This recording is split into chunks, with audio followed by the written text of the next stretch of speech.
जैसा कि आप सबको मालूम ही है कि शाकाहार दिवस, देवी माँ का ये पुनीत पावन जन्म दिवस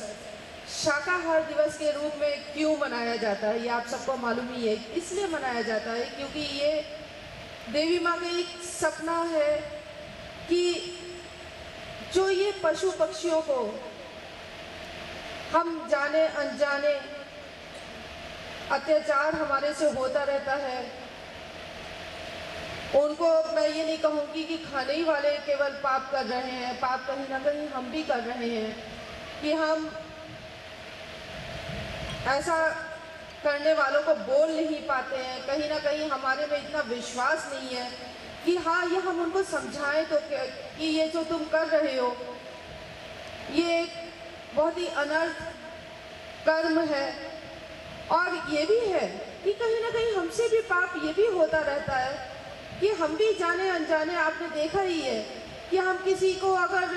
ये सड़क पे जो है पशु,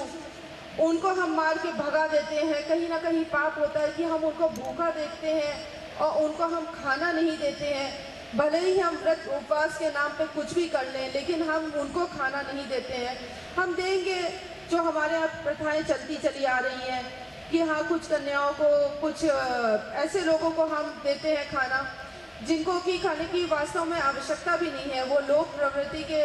अनुरूप ऐसे कुछ एक कहना चाहिए एक समाज में बना हुआ है कि उनको बैठा के हमने खाना खिला दिया और कह देते हैं हमारे से धर्म का कार्य पूरा हो गया। तो इस ढंग से अब बात आती है कि ये जो कहा जाता आशीर्वचन, देखिए मैं ऐसा क्या नहीं समझ पाती हूँ कि क्या मैं आशीर्वचन दे पाऊँगी, क्योंकि भगवान ने अपने आप कहा है ये कि पूरी अगर सृष्टि ही देखा जाए, पूरा एक ब्रह्मांड देखा जाए, किसी भी रूप में ब्रह्मांड देख लीजिए, पेड़ पौधे देख लीजिए, पशु पक्षी देख लीजिए, कुछ भी देख लीजिए, उनके ज्ञान,